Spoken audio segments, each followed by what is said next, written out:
Good morning, dear students. Welcome to the English class.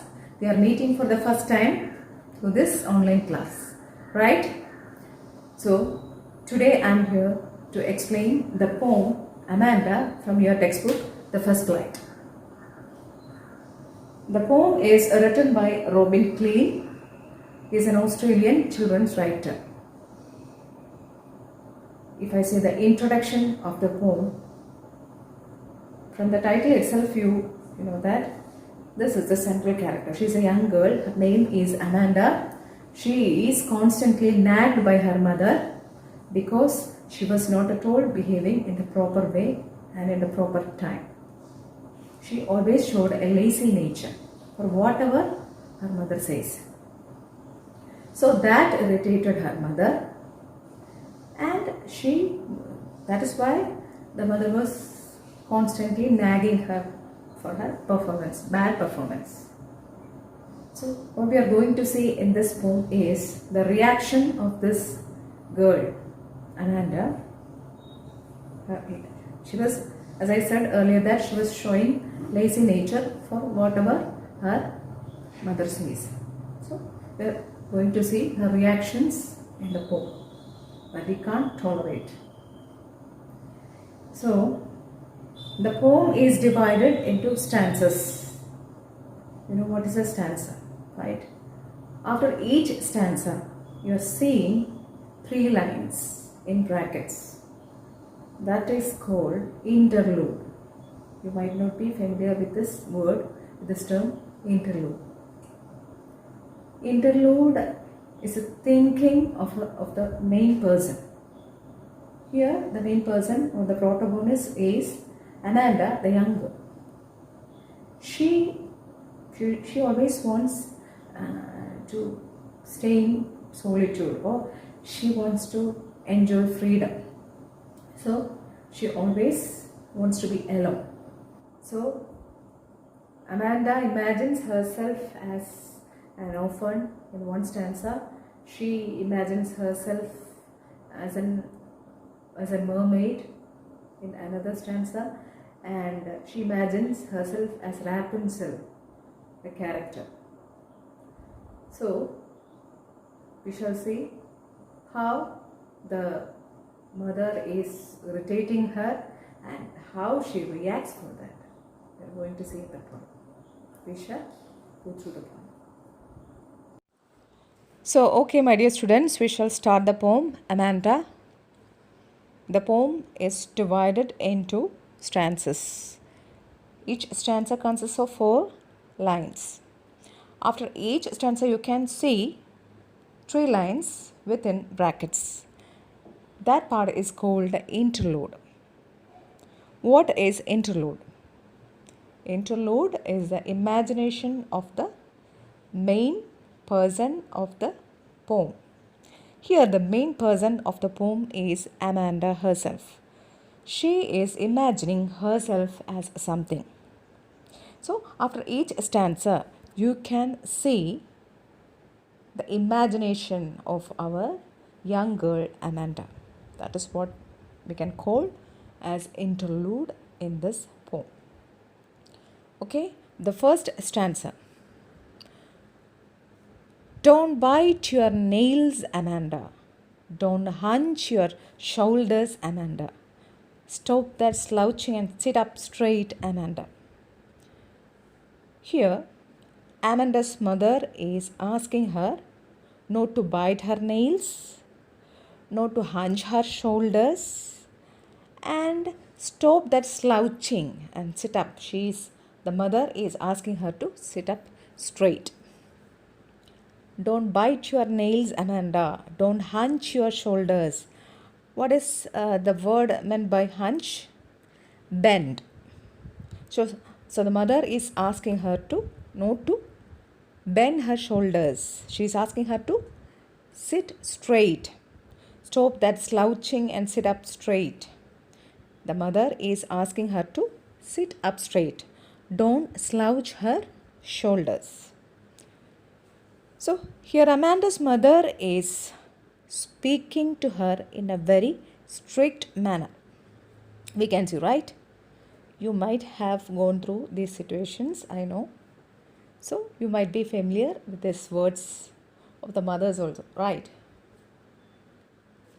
The mother is giving instructions to our young girl Amanda.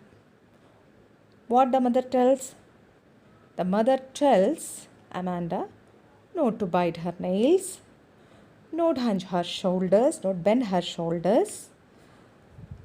But how Amanda is reacting to her mother's commands, that is what we are going to see in the interlude. The bracket, I already told you that there are 3 lines. You can see in brackets. Okay, so in this interlude, what we are going to see? Amanda's reactions to her mother's commands. She is imagining herself as something. She is engaging in her own world, escaping from the real world of realities. She don't want to be nagged by her mother. She is in her own world. She is imagining herself as something. So in the next lines or in the interlude, you can see the imagination of Amanda.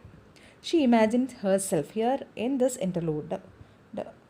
After the first stanza, you can see the interlude. In this interlude, what is saying is, Amanda imagines herself as a mermaid living in a beautiful green sea without the hindrance, without the interference of anybody or anything. She, our young girl Amanda, withdraws from the real life. She withdraws from her real life to an imaginary world. She is thinking herself that she is in an imaginary world. She thinks she is no longer a human being but a mermaid drifting blissfully. She imagines herself as a mermaid drifting blissfully, drifting very happily. What is the meaning of the word drifting? The movement. What is the meaning of blissfully? Extreme joy or happy. So here Amanda is comparing herself as a mermaid who is drifting blissfully, who is moving very happily. It is her imagination. It is Amanda's imagination is what we are saying in this interlude. Okay. Here in this first stanza, I would like to repeat the meaning of some words. Most of the words are familiar to you, but still I need to repeat some words. I will tell you that what is the meaning of hunch. Hunch means bend. Slouching. Slouching means it is also the state of bending shoulders. And in the interlude section, what is the meaning of languid? Languid means relaxed. And the next word, inhabitant. Here it is saying that the sole inhabitant. She is the only person residing in the sea. That is what we call, that is what is the meaning of sole inhabitant. She is the only soul. She is the only person residing in the sea. Drifting, I told you what is the meaning of drifting? The movement. And blissfully, happily. Blissfulness means extreme joy. Blissfully means happily. Okay. So now we are going to see the second stanza and the interlude section just following that. Okay, in this second stanza, you're going to see Amanda's mother is showing an authoritative attitude towards her. Or she's questioning. Amanda's mother is questioning her. So, the stanza is, did you finish your homework, Amanda? Did you tidy your room, Amanda? I thought I told you to clean your shoes, Amanda.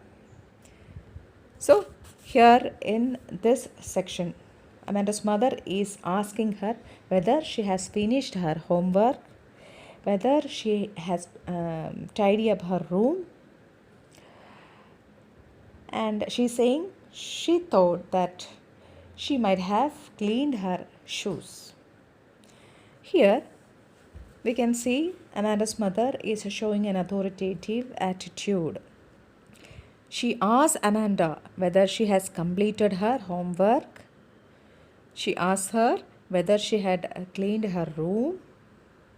Asks her whether she had cleaned her shoes. Here we can see Amanda's mother is very much irritated by the behavior of Amanda, of her lazy nature. Amanda's nature is somewhat lazy. So the mother is irritated by the behavior of Amanda, of her lazy nature. Now the interlude section of the second stanza.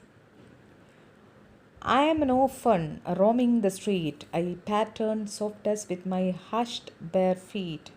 The silence is golden, the freedom is sweet. I told you already that interlude is an imagination of the main person of the poem. Here, our young girl Amanda, thinking herself as an orphan, walking through the street with a bare feet, making her feet even dirtier with the dusty designs. Here, orphan means she wants to enjoy freedom. If one is orphan, or if there is nobody to take care of, he or she will be free, right? So here she wants to be an orphan because she wants to enjoy the freedom. She does all this, she want to do all these activities in complete silence. What are the activities? She want to walk in the street with her bare foot, making her feet dirtier with the dusty designs. She enjoys her freedom of being an orphan without any scoldings of anybody.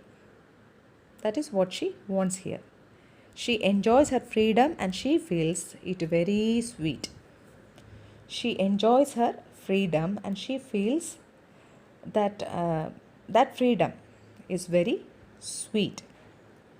So, what are the main words?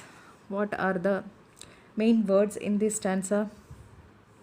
You can see the word in the stanza, you can see the word tidy. What is the meaning of tidy? Clean. What is the meaning of roaming? Wandering alone. And what is the meaning of barefoot? Without slippers. Hushed barefoot, without any slippers. She wants to walk through the street without wearing the shoes. So actually what here says is she wants to be an orphan. Why she wants to be an orphan? She wants to be an orphan because she wants to enjoy the freedom without the hindrance of anybody. She don't want anybody to interfere in her matters. Here, who is interfering in her matters? Here, her mother is interfering in her matters. Okay. So, before ending the poem for today, I need to discuss about the poetic devices of the poem. We can see we need to discuss the poetic devices up to that much we have seen. So there are some poetic devices in those portions also. At first, what is important? What is the first thing in a poem? What is the first thing in a poem? That will be the rhyme scheme of the poem. So what is the rhyme scheme of this poem, Amanda? So you need to consider the ending words of each lines, right? So what is the ending word of the first line? The ending word of the first line is Amanda. So we can write it as A. And what is the second, what is the ending word of the second line? It is also Amanda. What is the ending line of the third line? It is straight. It is something different. So we can write it as B. And what is the last word of the last line? It is also Amanda. So we can write as the rhyme scheme as Amanda. In the first line, we can write it as A. In the second line, also we can write it as A. And the third line, we can write it as B. And the last line, also we can write it as A. Right? So what will be the rhyme scheme of the poem? A, B, A. Right? Now consider the interlude section. In the interlude section, how the last word of the first line ends. What is the last word of the first line? C. C. It is totally different. So we can write it as C. Letter C. And what is the last word of the second line? Me. It also rhyming, right? So we shall write it also as C. And the last word of the last line, blissfully, that also pronounced as E. So we can write it also as C. So what will be the rhyme scheme of the interlude section of the first stanza? C, C, C. Right. So what is the rhyme scheme of the poem? A, B, A. And what is the rhyme scheme of the interlude section? C, C, C. Okay. Now we can see alliteration, the poetic device alliteration in the poem. We can see alliteration. Where we can see alliteration? We are seeing that in the first stanza some consonant sounds are repeating. You know the consonant sounds. Consider the first stanza. Go through the first stanza. In the third line, you can see stop, slouching, sit, straight. That means the consonant sounds are repeating. So the consonant sounds are repeating here. S sounds are repeating here. So there it is called as alliteration. Repetition of consonant sounds are called alliteration. Here the letter S is repeated many times in the third line.